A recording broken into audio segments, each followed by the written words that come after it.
நீங்கள் கேட்கும் இந்த குரல் அறிவின் உலகத்திற்கு உங்களை அழைக்கிறது. இது வாய்ஸ்பீடியா தமிழ். பனட்டோன் உச்சரிப்பு பா நெட் டோனே என்பது இத்தாலிய இனிப்பு ரொட்டி வகையாகும். இத்தாலியிலும் மேலும் மேலும் உலகின் பிற பகுதிகளிலும் கிறிஸ்மஸ் பண்டிகையின் போது தயாரிக்கப்படும் இனிப்புகளில் இது மறுக்க முடியாத அரசனாக திகழ்கிறது. மிலானை சேர்ந்த இந்த தலைசிறந்த இனிப்பு வகையை பற்றி நீங்கள் தெரிந்து கொள்ள வேண்டிய அனைத்தையும் உள்ளடக்கிய விரிவான வழிகாட்டி இங்கே. 1. பனட்டோன் என்றால் என்ன? பனட்டோன் என்பது உயரமான குவிமாடம் வடிவ புளித்த மாவில் செய்யப்பட்ட கேக் ரொட்டி. இது ஒரு தனித்துவமான லேசான மற்றும் காற்றோட்டமான உட்புற அமைப்பை கிரம்ப் கொண்டுள்ளது. இது நீண்ட புளிக்கும் செயல்முறை மூலம் அடையப்படுகிறது. பாரம்பரிய பொருட்கள்: மாவு, முட்டைகள், வெண்ணெய், சர்க்கரை, திராட்சைகள் மற்றும் சர்க்கரை பூசிய ஆரஞ்சு மற்றும் சிட்ரான் தோல். தயாரிப்பு முறை: இதை தயாரிப்பது மிகவும் கடினம்.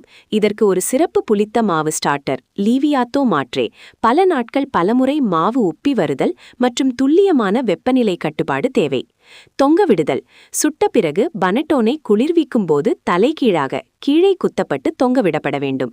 இல்லையெனில் அதிக அளவு வெண்ணெய் மற்றும் முட்டை காரணமாக காற்றோட்டமான குவிமாட வடிவம் சரிந்துவிடும். 2. வரலாறு மற்றும் புனைவுகள். பனட்டோன் மிலானில் உருவானது. இனிப்பு ரொட்டிகள் ரோமானிய பேரரசில் இருந்தபோதிலும் இன்று நாம் அறிந்த பனட்டோன் மறுமலர்ச்சி காலத்தில் உருவானது. இதன் பெயர் குறித்து 2 பிரபலமான புனைவுகள் உள்ளன. டோனியின் புனைவு: மிலான் கோமகனுக்கு ஏற்பாடு செய்யப்பட்ட ஒரு ஆடம்பரமான கிறிஸ்மஸ் விருந்தில் சமையல்காரர் இனிப்பை எரித்துவிட்டார்.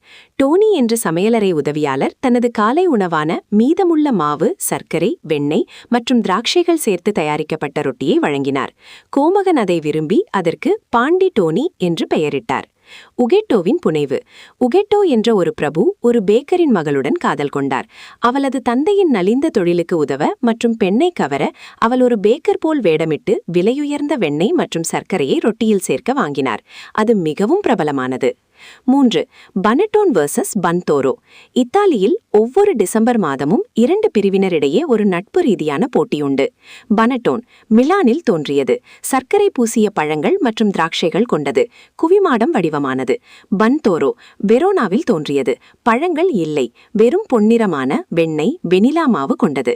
இது 8 முனைகள் கொண்ட நட்சத்திர வடிவில் இருக்கும் மற்றும் பொடித்த சர்க்கரையுடன் பரிமாறப்படுகிறது. 4. இதை எவ்வாறு பரிமாறுவது? நீங்கள் ஒரு துண்டை கிழித்து சாப்பிடலாம் என்றாலும் இதை பரிமாறுவதில் ஒரு கலையுள்ளது. வெப்பநிலை: இதை அறை வெப்பநிலையில் அல்லது லேசாக சூடேற்றி சாப்பிடுவது சிறந்தது. இது குளிர்ச்சியாக இருந்தால் வெண்ணெய் கெட்டியாகி அதன் அமைப்பு பஞ்சு போல் இல்லாமல் பிசுபிசுப்பாகிவிடும். அதை ஒரு ரேடியேட்டர் அருகில் அல்லது சூடான அடுப்பில் சில நிமிடங்கள் வைத்தால் நறுமணம் வெளிப்படும். வெட்டுமுறை: நடுவில் இருந்து செங்குத்தாக வெளியே துண்டுகளாக வெட்டுங்கள். உயரமான துண்டுகள் உருவாகும். துணையாக அக்கம்பனிமெண்ட்ஸ்: மாஸ்கார்போன் சீஸ். மாஸ்கார்போன் சீஸ், முட்டைகள் மற்றும் சர்க்கரை கலவை இனிப்பு மற்றும் கிரீமியாக இருக்கும். ஒயன்: உலர்ந்த ஒயனுடன் சரியாக பொருந்துவதில்லை. அதற்கு பதிலாக மோஸ்காட்டோ டாஸ்டி அல்லது இனிப்பு ப்ரொசெக்கோ போன்ற இனிப்பு டெசர்ட் ஒயன்களுடன் பரிமாறுங்கள். 5. நவீன வகைகள். பலருக்கு சர்க்கரை பூசிய பழங்கள், குறிப்பாக சிட்ரான் பிடிக்காததால் நவீன பேக்கர்கள் எண்ணற்ற வகைகளை உருவாக்கியுள்ளனர். சாக்லேட்: பழங்களுக்கு பதிலாக டார்க் சாக்லேட் துண்டுகள். நட்: பிஸ்டா அல்லது ஹேசல்நட் கிரீம்கள் ரொட்டியில் செலுத்தப்படுகின்றன. பலபலப்பான பூச்சுடன், கிளேஸ்டுடன், பாதாம் பேஸ்ட் அல்லது சாக்லேட் ஐசிங் கொண்டு மூடப்பட்டிருக்கும். காரமான, சேவரியுடன். சில உயர்தர வகைகள் பசியை தூண்டும் உணவுகளாக பார்மிசான் மற்றும் ப்ரொசிட்டோவுடன் தயாரிக்கப்படுகின்றன. 6. மீதமுள்ளவற்றை என்ன செய்வது? பனட்டோன் அதன் பிளாஸ்டிக் பையில் வைக்கப்பட்டால் பல வாரங்கள் புதிதாக இருக்கும். ஆனால் அது பழையதாகிவிட்டால் அற்புதமான காலை உணவு வகைகளை உருவாக்கலாம். பனட்டோன் பிரெஞ்ச் டோஸ்ட். அதிக வெண்ணெய் மற்றும் சர்க்கரை உள்ளடக்கம் ஒரு கேரமலைஸ் செய்யப்பட்ட மேலோட்டத்தை உருவாக்குகிறது. Bread pudding. இது கஸ்டர்டை மிக சரியாக உறிஞ்சுகிறது. 7. வாங்குவதற்கான வழிகாட்டி. நீங்கள் செலுத்தும் பணத்திற்கு ஏற்ற தரத்தை பெறுவீர்கள். சூப்பர் மார்க்கெட் $5 முதல் $15. பெருமளவில் தயாரிக்கப்பட்டது. சவர்டவ் ஸ்டார்டருக்கு பதிலாக பொதுவாக ப்ரூவர்ஸ் ஈஸ்ட் பயன்படுத்தப்படுகிறது. இதன் விளைவாக வறண்ட அமைப்பு மற்றும் பதப்படுத்தும் பொருட்கள் காரணமாக நீண்ட சேமிப்பு காலம் கிடைக்கும். கைவினையார் தயாரிப்பு $30 முதல் $80. இத்தாலியில் கையால் தயாரிக்கப்பட்டது. லீவியாத்தோ மாற்றே உயர்தர சர்க்கரை பூசிய பழத்தோல்கள், மென்மையானவை, பிசுபிசுப்பில்லாதவை மற்றும் அதிக கொழுப்புள்ள ஐரோப்பிய வெண்ணெய் பயன்படுத்தப்படுகிறது. சேமிப்பு காலம் குறைவானது, சுமார் 30 முதல் 45 நாட்கள். ஆனால் அதன் சுவை ஒப்பிட முடியாதது.